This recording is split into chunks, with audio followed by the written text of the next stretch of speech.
sou Marcela Moreira, fisioterapeuta, doutora em saúde da criança e do adolescente e consultora do sono. Eu trabalho na Intere, Inteligência em Reabilitação, e vim contribuir com esse vídeo para a 6ª semana do bebê de Recife. Hoje a gente vai conversar um pouquinho sobre os rituais do sono do bebê e sobre a higiene do sono. Quando eu falo em relação à higiene do sono, a ideia é higienizar esse ambiente para que favoreça a qualidade de sono desse bebê. E quais são os aspectos que eu devo levar em consideração? Quando eu falo do sono, o ambiente ele deve ser completamente escuro. Então, eu devo ter em mente que essas janelas elas precisam estar bem fechadas, com cortinas, de forma que evite a entrada da luminosidade, mesmo sendo noite. Tá? Então eu preciso lançar mão do uso de blackout, eu preciso também de repente usar um adesivo que cubra essa janela e a cortina, garantindo que não entre luz para esse bebê. Um outro ponto que eu devo levar em consideração são os aspectos relacionados à luz dentro desse quarto. Então, a luz relacionada ao ar-condicionado, muitas vezes a luz ali no ventilador, ou qualquer outro dispositivo, a babá eletrônica, qualquer outro dispositivo que emita luz, isso deve ser inibido. Além disso, eu devo levar em consideração se entra a luz pela porta, eu coloco uma toalha de forma que essa luz não entre, fazendo de fato um ambiente escuro. Tá? O bebê ele não vai ter medo em relação a esse ambiente mais escuro. Se isso lhe angustia, o ideal é que a gente coloque uma luz vermelha, porque essa não vai interferir no padrão de sono do bebê. Uma outra coisa que eu devo levar em consideração é se esse ambiente ele tem muitos estímulos, muitos brinquedos que excitam esse bebê. Se esse é o caso, o ideal é que você deixe esse berço o mais limpo possível e ao redor dele qualquer coisa que estimule o bebê também seja retirada. Uma outra coisa que vai favorecer é o som do ruído branco.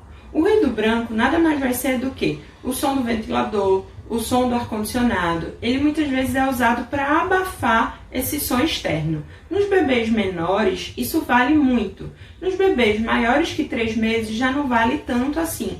Mas se você percebe que sua casa ela tem muitos ruídos externos, talvez seja interessante fazer uso deles. Quando a gente fala em relação à rotina de sono do bebê, ela deve ser feita sempre de forma consistente.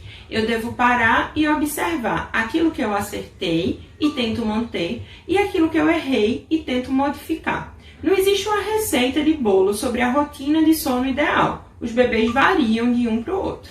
Mas o que é importante é a gente tentar repetir ela sempre da mesma forma. E aí vai testando. O que eu vou passar aqui são dicas de um padrão normal, do que normalmente a gente vê que dá certo.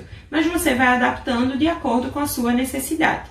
Então, inicialmente, você pode começar essa rotina com a massagem de Chantala, certo? E depois colocar esse bebê para tomar um banho. Pode ser o banho na banheira normal, pode ser o banho de ofurô, de forma que relaxe esse bebê. Se você nota que seu bebê se excita quando você dá banho, não é interessante que você use dessa técnica, tá? Então, você faz o banho um pouquinho antes, mas ele não entra no ritual de sono do bebê. Um outro aspecto interessante que normalmente as mães relatam daí eu troco o bebê, amamento e começo a ninar. Então você sempre estabeleça o mesmo padrão.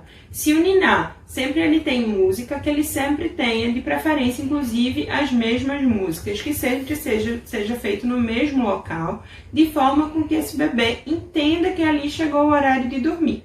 Isso deve também ser replicado para as sonecas. Existem várias literaturas que falam o contrário do que eu estou dizendo, que a soneca ela deve ser feita num ambiente luminoso, num ambiente normal, no ambiente da rotina do dia. Mas para aquele bebê que tem uma dificuldade maior de dormir, talvez seja interessante manter essa rotina de forma diária. A rotina do sono noturno ela deve ser iniciada entre as 7 e 8 horas, garantindo que às 8 horas da noite esse bebê já esteja dormindo. Isso é importante porque é nesse horário que eu vou ter o pico de melatonina, que é um hormônio responsável pelo sono, e vou conseguir com que esse bebê durma melhor. Essas são as dicas que eu tenho para trazer para vocês. Espero que ajude. Obrigada!